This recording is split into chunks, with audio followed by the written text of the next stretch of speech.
Kolega Tepeš, u stvari ne bih odreagirala, ali zbog jednog dijela vaše rasprave gdje ste u stvari prozvali nas u Socijaldemokratskoj partiji kao sljednike bivšeg Saveza komunista, sugerirajući nam da bi se trebali sramiti svoje prošlosti.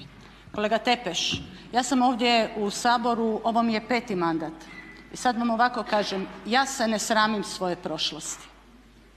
Oni koji se srame svoje prošlosti smatram da nemaju niti budućnosti, nemaju ni sadašnjosti.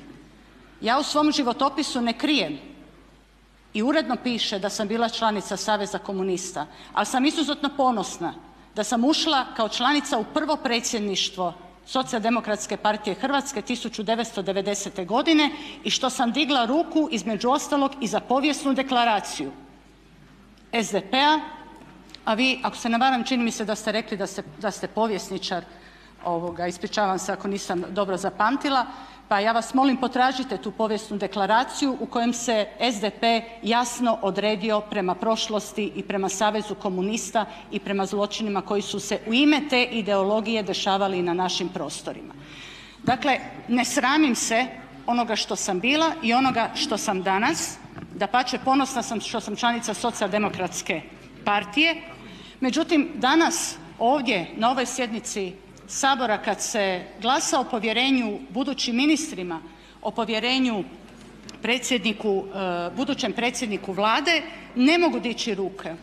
Između ostalom za one koji su danas ili za onoga koji je danas kandidat za ministra, u ovom slučaju ministra kulture, koji svojim izjavama je direktno išao protiv temeljnih vrijednosti Ustava, a danas ovdje kad završi rasprava će prisegnuti upravo da će poštivati temeljne vrijednosti tog Ustava.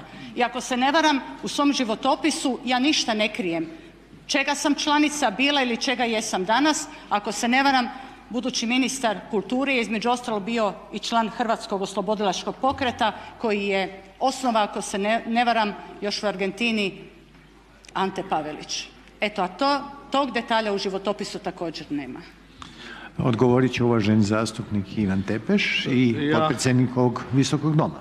Ja cijenim što se vi ne sramite i ja mislim da se niti ne trebate sramiti. Ja sam samo upozorio da ste slijednik jednog zločinačkog režima, a imputirate čovjeku koji veze nema sa nikakvim zločinačkim režimom. Dakle, to je ona moja glavna intencija bila koju sam evo u svojoj raspravi uputio gospodinu Oreškoviću, ako nije možda proteklih godina pratio hrvatsku političku scenu, ali da je svojstveno onima koji baštine taj zločinački režim koji je evo pokušao Lexom Perković izbjegnut suđenje u Njemačkoj, a to suđenje trebalo biti u Hrvatskoj, da se vidi ko je, zašto i po čijem nalogu ubijao hrvatske emigrante. Nažalost za te zločine koje sam nabrojao od Bleiburga, Golog otoka i tih emigranata do dan danas nitko nije odgovarao. Što je kolega Hajduković spomenuo za ove žrtve koje su bile tijekom Drugog svjetskog rata u Jasenovcu odgovaralo je puno ljudi. Dakle, ja samo želim da se ne imputira i ne maltretira hrvatsku javnost sa nečime što nije istina, a to je da gospodin Hasanbegović nije nikada rekao nešto kontra hrvatskoga Ustava.